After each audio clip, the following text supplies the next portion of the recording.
Hello everyone, conditional sentence type 1 or future possible. But before we go to the pattern, we have to know what is conditional sentence type 1. Oke guys, jadi semua telah dijelaskan untuk materi. Hello everyone, welcome back to Darul Amin English channel. Today, I'm Gina Zahira Hasna, class 5 of IPTC. I'm going to explain you about conditional sentence type 1 or future possible.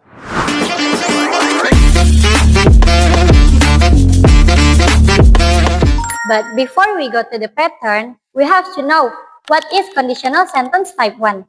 Jadi, sebelum kita masuk ke pembahasan rumusnya, kita harus tahu apa sih conditional sentence type 1 itu? Nah, conditional sentence type 1 adalah kalimat pengandaian yang digunakan untuk membicarakan situasi atau kejadian yang mungkin terjadi di masa depan jika if clause-nya terpenuhi. Jadi, conditional sentence type 1 itu dia adalah kalimat pengandaian yang mungkin terjadi di masa depan jika if clause-nya terpenuhi. Dan di setiap tenses, tentu saja dia memiliki rumus.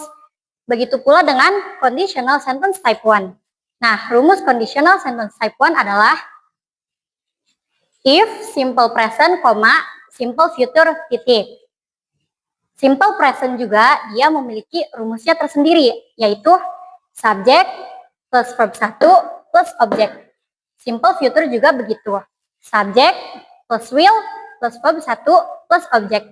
Atau kalau kalimatnya mau dibalik juga boleh, jadinya simple future if simple present, titik. Itu. Contohnya, if I have much money, I will buy a new car. Seperti pembahasan yang di atas, bahwasanya kalimat pengandaian ini mungkin terjadi di masa depan jika if clause-nya terpenuhi. Maka dari itu, kita harus tahu dulu mana sih if clause-nya dan mana sih main clause-nya. Apakah kamu tahu mana if clause dan mana main clause? Oke, jadi aku akan kasih tahu kalian semua. If clause itu, sudah pasti dia itu yang simple present dan sebelumnya itu dia ada if-nya. Yang ini. Yang if I have much money. Dan main clause-nya, dia itu yang simple future-nya, yang ada will-nya. Kenapa dia bisa disebut conditional sentence type 1? Karena dia ini masih kalimat pengandaian, dia itu masih berandai-andai. Kalau aku memiliki banyak uang, aku akan membeli sebuah mobil baru.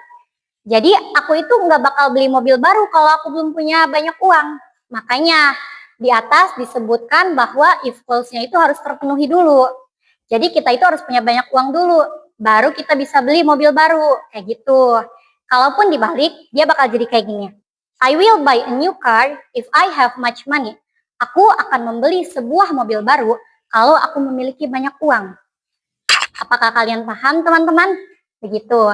Ada pula sedikit catatan di conditional sentence type 1 ini, bahwa conditional sentence type 1 juga dapat bermakna peringatan. Contohnya, if you don't study, you will fail the test. You will fail the test if you don't study. Kalau kamu tidak belajar, kamu akan gagal tes. Ataupun seperti ini, kamu akan gagal tes kalau kamu tidak belajar. Jadi, kamu itu bakal gagal tes kalau kamu nggak belajar. Ini adalah kalimat peringatan. Seperti itu. Apakah kalian paham, teman-teman? Oke guys, jadi semua telah dijelaskan untuk materi hari ini. Semoga kalian semua pada paham. Mungkin jika ada yang masih belum paham, boleh ditulis di kolom komentar. Bye-bye.